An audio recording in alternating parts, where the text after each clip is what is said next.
This is the world's hardest timer. Right, everyone, welcome back to the Konkering Pod. We got Jevon and Jones, we got Tom Stewart, and today's podcast is Konkering Life, isn't it? I don't think we've actually thought of a proper name for this one. Life of Konker's boring, isn't it? Life of Konker, something like that. But basically, why we're doing it, we put one out 2, 3, maybe 4 weeks ago. It was a few weeks ago, isn't it? Yeah, and it's a little bit more, about the strategy and the inner workings of Konker and the Konker Group, everything that's going on in there.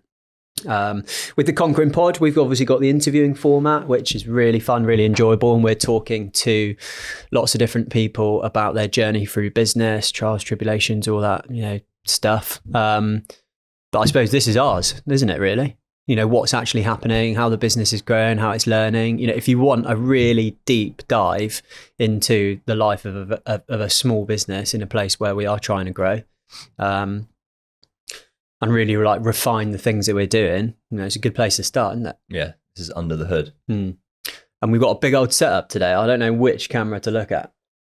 None of them, mate. They're not there. What's changed since last time then? About 2-3 weeks. I'll tell you what's changed. I can't remember. You've got a new haircut. I've got a new haircut, actually, yeah. If you're only listening, get on YouTube, check it out. What are the bigger things you've done the last couple of weeks then? Last 2 or 3 weeks? Last couple of weeks, aside from the recruitment stuff, obviously we spoke about it last time, like the media stuff that we've been doing, and that is something that we're delving into more and more, and it's going to be like a new aspect of the business. So we've been really trying to push ahead with that. I think we've probably done another sort of video shoot since we last spoke. So we went to the Avalon 10-year anniversary, shot some video there of the whole event. So it was a bit different in that the niche that we wanted to launch media within was kind of employer branding. And then we went and shot an event. But at the same time, we've done a few interviews with some of the team that were there, and with some sort of clients / stakeholders, which just does tie into employer brand, doesn't it? It all folds into each other. Like, it might be a good chance to actually introduce Konker Media and this side of things, because I'm not sure if we've actually spoken about that properly on the podcast. But what sort of things would Konker Media be doing? What is the foundation, and then what are the other bits and bobs which we can do on top of that? Yeah, so we've launched Konker Media to be a sort of bolt-on to our services for our clients. That was the original idea anyway. We wanted to launch a media service to help the businesses that we recruit for build their employer brand for the future. So we're seen as like a talent partner. So yes, we can fill immediate hard to find vacancies and source some people for particular roles that they're trying to hire for.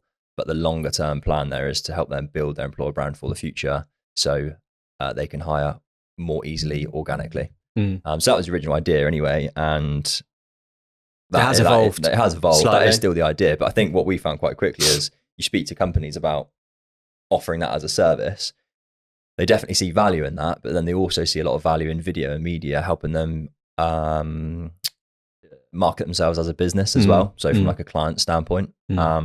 So yeah, it's like a double-edged sword, I suppose, the employer branding and the client services. Yeah. So where we kind of see media going now is definitely going down the niche of employer branding, helping companies hire and attract good talent, become a magnet for good talent, but also help them promote their services and their business, build awareness at the same time, because they do go hand in hand. And this was all born out of, the success we've had from doing it just in the last, maybe year, I suppose, isn't it really? Yeah, definitely. So we've gone on about the stats a few times, I think, but we had Maddie join us, and she joined us as marketing coordinator, and a big part of her role in the first instance was to help us, or one of the main pillars that she was focusing on was helping us build our own employer brand, because we're obviously looking for people to join us. We want recruiters to join us, and it's hard. Like, we would spend a lot of time reaching out to other people in Exeter to try and bring people on board, and it takes so much time. So Maddie was with us for 6 months of this year. The first 6 months of this year,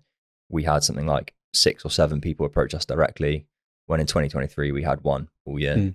And we've spent a whole lot of time posting videos about the business and 0 amount of time posting adverts for people to join us. Exactly that. So like, we haven't posted that we're recruiting once, but people see that what it's like to work here. And we've had a couple of new starters recently, and done a video with Jess just this week about her sort of first month here. And a big thing that she said of why she joined was because of the employer brand, like what it looked like to work here, the experiences that people were having, the culture. She said, yeah, it looks like a fun place to work, but people obviously have fun, but at the same time, you don't want it to be all fun and games. Like, they're striking a balance of that. And she, she felt like she could. do a Yeah, lot so it's here, definitely gone a long way for us. But what sort of like videos do we actually sell and offer then? If somebody came to us and said, right, look, yeah, we are interested in improving our employer brand, where would you start with that, and what sort of examples would you give? Yeah, so the real easy starting point is like employee testimonials, or people sort of speaking about their experiences of working at a company. If you've got people that have joined at any level, I suppose, really, I think it's nice to have a nice blend of people that have joined maybe at like a more junior level and had progressed their career in the first couple of years, or really long-standing members of staff that have been at a business for a really long time. So that they're really easy places to start. Just meet the team kind of videos, team testimonials, About us kind of videos, success stories. Yeah, definitely. But I think where we are, or what we've kind of identified quite early, and Pat's definitely identified, is the fact that every company wants to sort of get their own story across. Every company's got a bit of a unique story, a different way of doing it, doing it. So the videos that we want to produce and the route that we want to go down, I suppose, is more of like a documentary style video about a certain business and what are their unique selling points and why are they different to other companies, because so many businesses have a really good story to tell but just don't necessarily tell it in the best way, and some businesses don't know how to tell it in the best way. Well, it's not easy, is it? Yeah, it's really, really difficult. And even worse, some businesses have a really good story but don't know they've got a really good story.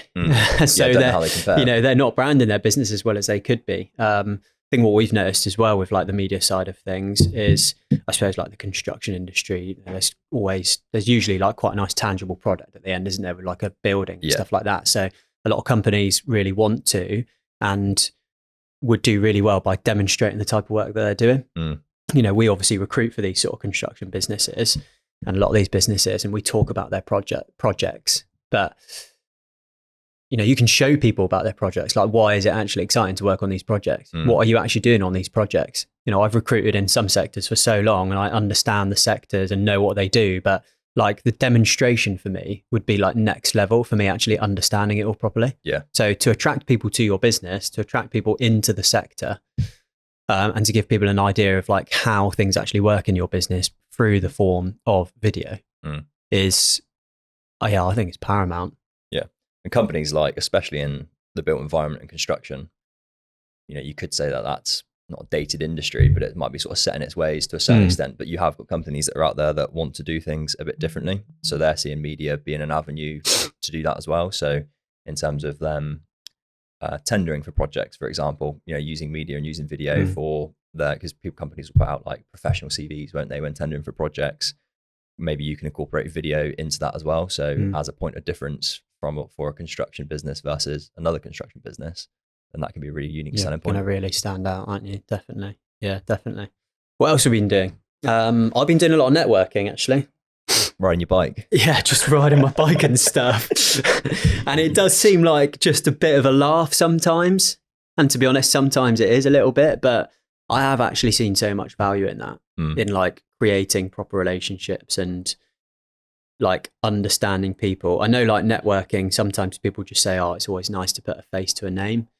And that is true. That's like the ultimate, like simplest way of putting it. But it is just about those relationships. There's only so much you can do over the phone, isn't there? We've spoken about networking so much with having, like John Harvey on and talking about his networking groups and the benefits of that. But I feel like you go to one networking event, you don't get so much from it, but you keep going to these events, they sort of slowly compound on each other. You see these people over time. And, now in a place where I feel quite lucky enough to be, invited to certain events that I'd want to be invited to. Got good relationships with people where now I just see them as friends, which is a nice place to be because you enjoy your job more, first of all. It's literally it's so much more enjoyable getting out there, isn't it? And actually meeting people. Yeah. Especially when like our job typically is office based, on the phone a lot, to actually be out there. And I think a lot of, we could say recruiters, but a lot of companies have maybe gone within themselves over the last 3 or 4 years, because Microsoft Teams video has just been so prominent. You've had that excuse to not go out and meet people. I put a poll out actually last week and about how much people do things over Microsoft Teams. And it doesn't tell the whole picture, but it was a good like 70% of people were on Microsoft Teams more than 6 times a week. and that's, again, doesn't tell the whole picture, but like a good proportion of that, I'd imagine, would have been face to face more of the time. Yeah. With people working at, from home, they would have been in the office. Clients, you probably would have just gone to see a client if it's a local project, that sort of thing. So that personable side has really gone. And I do wonder, is there like a real niche now where companies, the companies that are the more client facing, face to face, do everything, face to face rather than just telephone calls and Microsoft Teams. Is that like the niche? Is that where the opportunity is? Has it gone that far?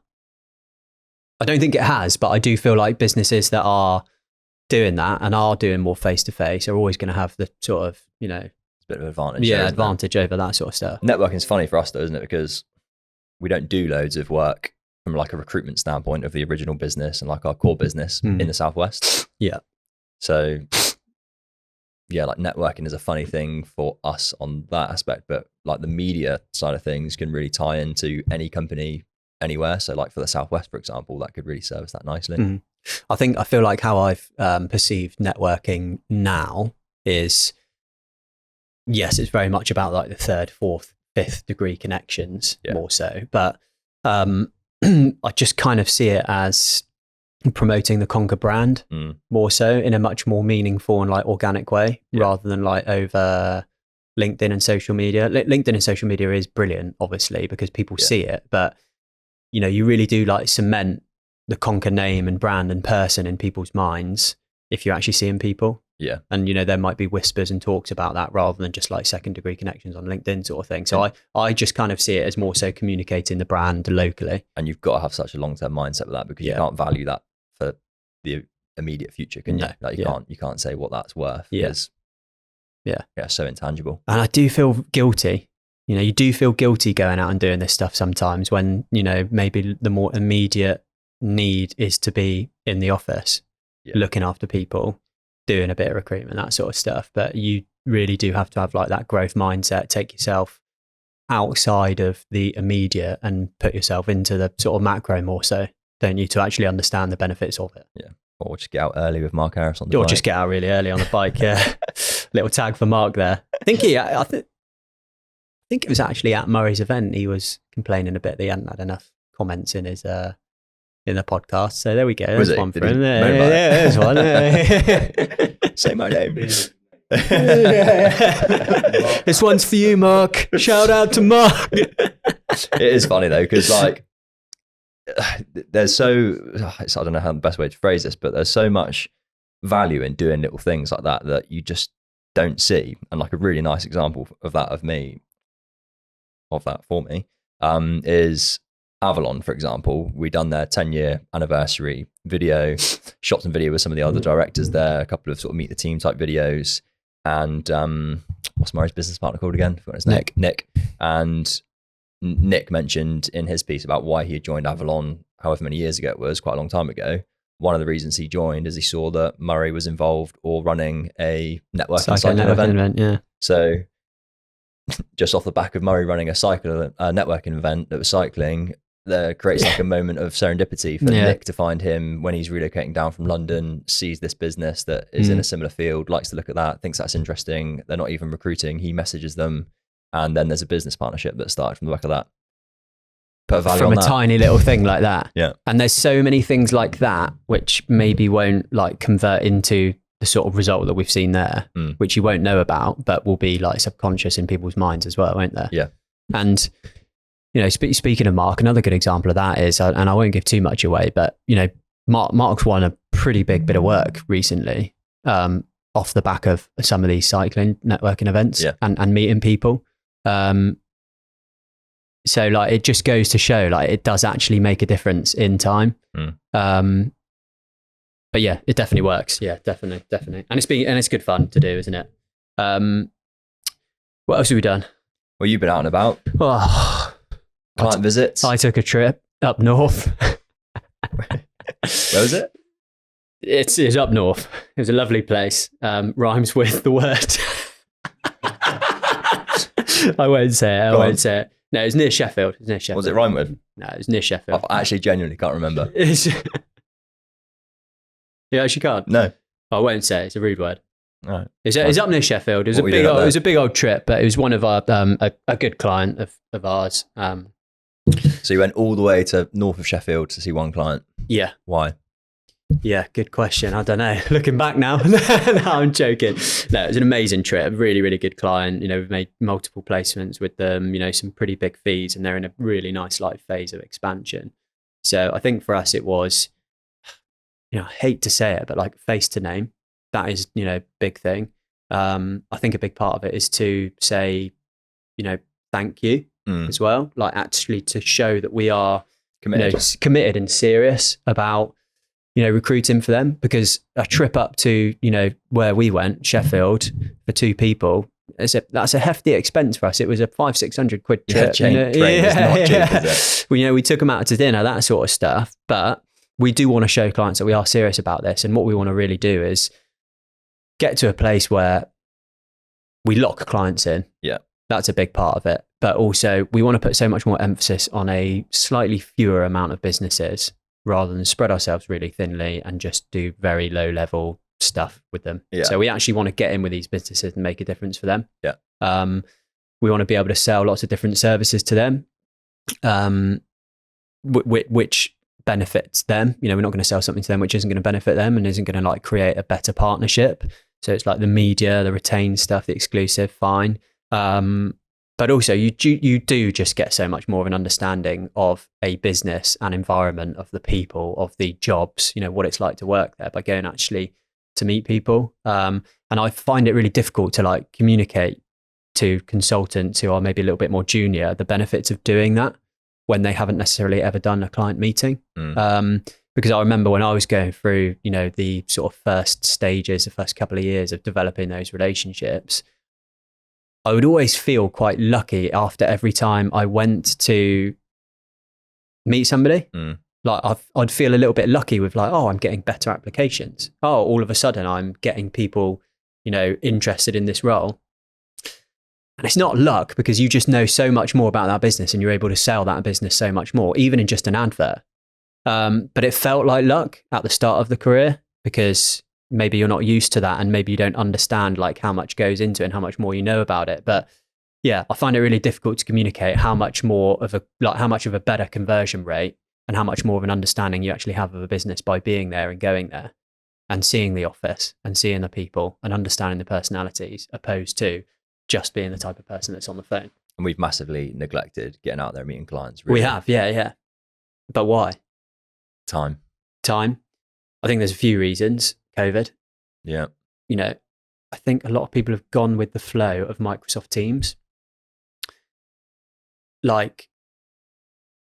With hybrid working, I feel like people have just followed the pattern because that's the easiest pattern to follow. Yeah. Do you know what I mean? Path of least resistance. Yeah. Isn't it? Yeah. People want that, so that's what we'll do, whether it's the right thing for our business or not. Yeah. And now we're seeing a lot of businesses actually call people back to the office and realize that maybe it doesn't work for them properly. Yeah, people back to the office, and even first stage interviews for us working in recruitment post-COVID and off the back of COVID, there was a time where every first stage interview was a Microsoft Teams. Yeah, and it's definitely going away now for sure. Now there's loads of come to the office, meet them in person, and go back to that for sure. Yeah, and that that's a little bit off subject, but it does highlight the point quite nicely that maybe we just fell into the pattern of the post-COVID work sort of environment as well. It's hard, isn't it? It's hard to get yourself out there, and there's a financial burden, especially if you're going to go Sheffield. Yeah, and I'd also say, we've been doing a lot of the recruitment, a lot of the billing, that side of things as well, and it's very difficult when you've got a business to run as well as go and meet the clients and all of this sort of stuff as well, isn't it? So that is quite tough. Do you see that moving now? Do you see that changing moving forward? Yeah, definitely, because we've got the people in the business now that are able to go to these meetings, I think, and are able to actually, really cement these clients and make them really strong Konker clients and accounts more so. Yeah. That's what we want to try and do, is turn them into,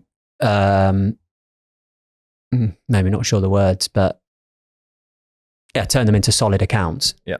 From just a business that we do a bit of work with to Konker accounts. Yeah. And that's so much easier from a business standpoint for us. We know who we're dealing with, because there's so much that goes on every time we start working with a new client. There's so much that goes on in the background of just figuring out how they work from an invoicing standpoint. Who are the contacts? How quick are they paying? how much they need chasing for all that sort of stuff. But if you've got a business that you've worked with for 2, 3, 4 years, you know all the people that are there, you know where invoices go, you know you're always going to get paid, you're really confident in them. And what's the benefits to the client though of that? Well, benefits to the client is, exactly the same what you just said on the other side, isn't it? But also you're working with a recruiter that just really understands you as a business. Yeah, there's a lot of trust there. You know that you've got a voice that's out there in the market representing your company in the best light possible. So yeah, we can go through all of the benefits of working with a partner from a recruitment standpoint. But yeah, from our standpoint, to work with more companies that we can do more with, long-term partnerships, it just makes so much sense. From it creates a lot of confidence as well and a bit more security too. But also a massive benefit from like the client side of things is they've got a recruiter who they could almost call one of their in-house employees, who knows about the business, has been to the business, knows what kind of people they put into the business, knows the invoicing, you know, structures, knows the payment structures. You haven't got to worry about any of that. You can go to them, pick up the phone. It can be as quick and easy as giving them a title, a salary, and a few bits and bobs, a few particulars that they need if they know the business that well, and off you go. Yeah. Rather than having to create a new relationship every time. Yeah. And ultimately, if you are open to using recruiters and you want to use recruiters and you have a lot of success from using recruiters, that's the sort of pinnacle. That's where you want to be, isn't it? Yeah. You just want to be able to pick up the phone, give a bit of information, off you go. You already know the business. Let's have it. Yeah. And we're really getting to that point now. Like we've changed a lot as a business just over the last year in terms of some of the companies that we're starting to work for in the different areas that we recruit for. So the more engineering and technical, the sales and marketing, the events, especially like some of the events businesses that we're working with in London, they hire so many people. It's hard for them to hire good people. So they see value in working with a recruitment partner. So we're really evolving as a business, but also I think that we're seeing the benefits of that more and more with those kind of companies, that we're wanting to do more of that within the built environment as well. So that's changed. A bit more change. Yeah. People are a bit more open to that sort of stuff. Yeah. Yeah. The other thing I was going to bring up that's changed loads over the course of a year that I was thinking about is how our culture as a business has changed from this time last year. How has it changed? I'd say that this time last year, it's fair to say there has been a lot of change in the last year. There's been loads of change. I think that like maybe a good way to describe our culture in 2023 was just slightly passive. Yeah, it's a nice way of putting it. Yeah. That was just kind of go with the flow. Again, I think we maybe fell victim to the COVID like lifestyle and market, didn't we? Yeah. We were more reactive rather than trying to get ahead. Trying to be, and passive is the perfect word for that really, because the last 2 or 3 years, bar 2024, recruitment was a bit more account manager, wasn't it? You know, the jobs would come in, you'd find the candidates, you'd fling them out on a mailer, you'd sell them in, and there would be jobs there and opportunities there. But the markets have tightened up quite a bit this year, haven't they? So now we would definitely consider ourselves more as a sales business. Yeah. Put a big focus on sales, a big focus on BD, a big focus on actually training the sales. That's changed loads, isn't it? Yeah, hugely. But the benefit to that is, regardless of the market that you're in, you should and you will be successful. Yeah. You know, if you have if you're a hunter gatherer, you know, shark, let's say, swimming around in, you know, a pond full of berry pickers.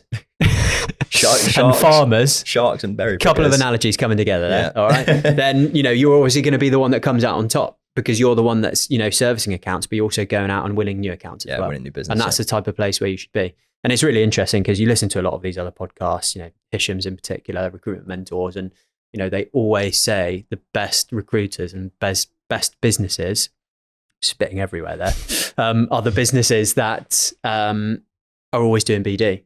You know, they're always looking for new businesses, always looking for new accounts. And it's just a process of updating the type of clients that you work with, isn't it? Yeah. You know, if you're always doing BD, you're able to swap in the best jobs, the best companies, the best opportunities with the ones that maybe you aren't having most success with, and you can chuck them out and be more efficient with your time. Yeah. How do you think that change in culture's happened?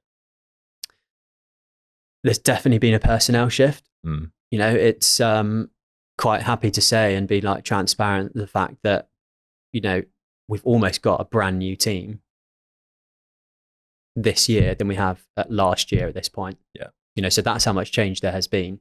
Some of that has been people that we didn't want to leave, some sort of vice versa. Again, quite happy to say we have rolled the dice a little bit in the last sort of 7 or 8 months with so much change, maybe a little bit too much at once. And some things haven't worked for us. Yeah. But